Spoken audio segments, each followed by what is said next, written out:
or nothing. The herd stays close to the herd because that is their survival. That's part of their survival. Stay close to the stallion. They know that the stallion will protect them. They just need to stay in a place that's safe while they're doing the fight.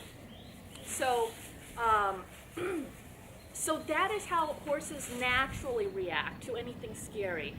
Does it happen that they get separated and some? Yeah, it's life. Things can happen but do they truly just lose their mind and just bolt? No, I think bolting is more of a human construct, meaning there's a thing, and I think they're calling it trigger stacking, and that's basically you have a threshold that you can handle, pain threshold or fear threshold. So much fear, and you can handle it. When you exceed that threshold, you're done. You're like, I am done, and you take off. You're like, done, over, and you take off, right? So that's the horse's fear threshold. So let's say pain isn't going to help as well. So let's say your tack doesn't fit. Your saddle is pinching the horse. Then it's super hot out and they're really thirsty already. And then a dog starts barking, and then another dog starts barking, and you're going down the street. I'm imagining 6th Street. Then cars and trailers are going by, and they're rattling, making a ton of noise. And the horse is already going, I am so done with this. I just want to go home. Then on top of that, the horse doesn't even like you. And then on top of that, someone comes out dragging their big trash can, boom, boom, boom, boom, boom, to put out their trash. And that horse, bam, just loses it.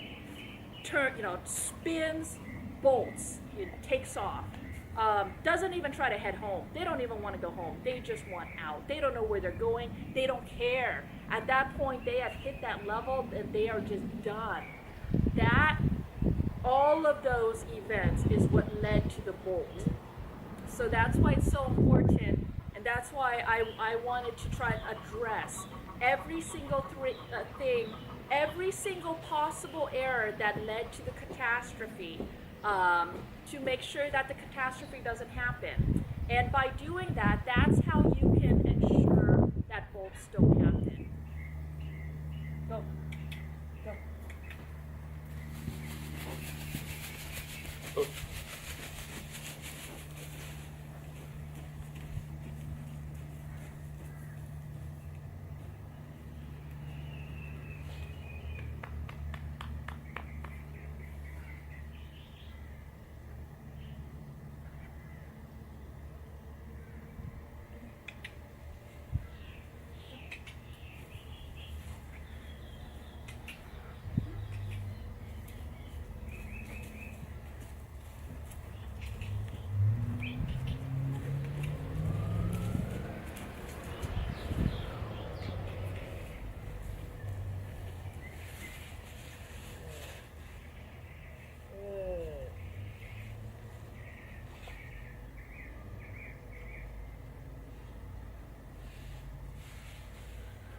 Alright, now I'm going to show you sacking out and why I don't really like it. I think it's when you just keep doing it and bombarding them and flooding them with until they, give up. And I need to show you his face. Back up. Back. Back. Back. Back. Alright, I want you to see his body language and stuff when I flood him. I'm not going to flood him too much because I don't believe in it, but just see how tense he is and how that's not what I want him to learn. Although some tension is good, because it can build his tolerance and raise his tolerance threshold, his fear threshold or whatever, So yes, some is good, but not too much. Not real flooding where they go over.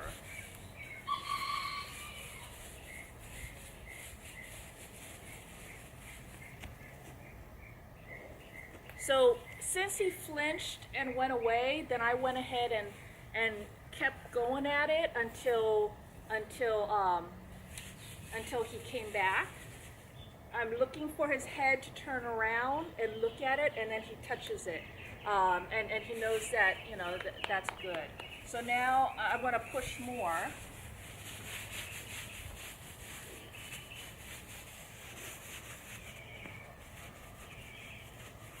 See how tense that is? I could totally get kicked at that point.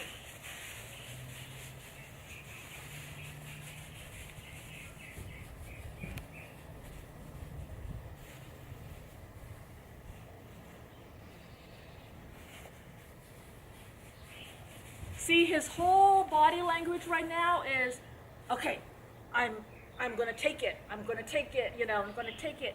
If I kept doing that and raising it more, it would keep pushing that threshold. It's a good thing to maybe do to let them grow tolerance to it, but it's not good if you don't do it right and they exceed that, and then all they get out of it is, I hate you.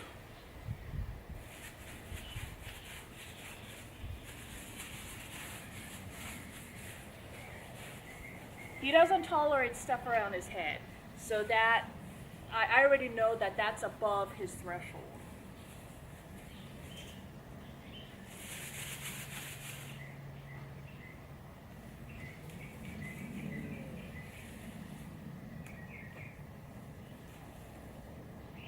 So now I'm going to do the next step.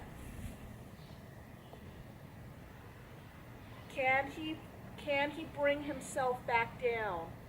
Teach him to calm himself back down. See how quickly he lifted his head? He didn't do it. He's only going through the motions, but he's not calming his breathing and he's not calming his heart rate. I have a heart rate monitor, and I've talked about how I use that to monitor his fear and stuff. With my heart rate monitor, I can watch his heart rate, and I can see if he actually brought his heart rate down. And if he did, that's what we're looking for.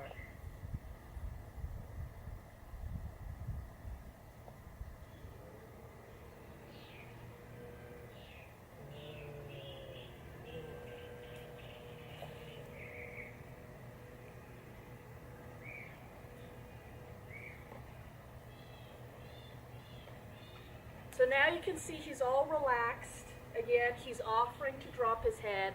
He's learned that I want him in this calm state. He just blew out his stress. He's shaking off his stress with his tail. He's like, okay. He's going to get closer to me because that's where he gets comfort. So that's good. He still gets a lot of his confidence from me, but this is so much better than he was. Would I love it if he had all the confidence in himself? Yeah, that's great. But hey, it helps with the bonding that he relies on me too. So that's not necessarily a bad thing. And you can't force someone to be self-confident. Be self-confident! It's something that they get into on their own. Time and experiences and practice and stuff like that, they'll get it. All right, so hopefully that sheds some insight. That's just some of what we do. There's so much more. There's so many layers to a trust and a relationship, and so much of it is just like common sense or natural that it's hard for me to really break it down. In fact, this stuff, I assumed everybody did this. It just seems like really simple, easy stuff. But that's what we based our foundation off of. Nothing fancy, nothing, mind-blowing or anything like that. Just these small, little, simple things. So there you go. Hope it helps. And ride safe, everyone. Bye.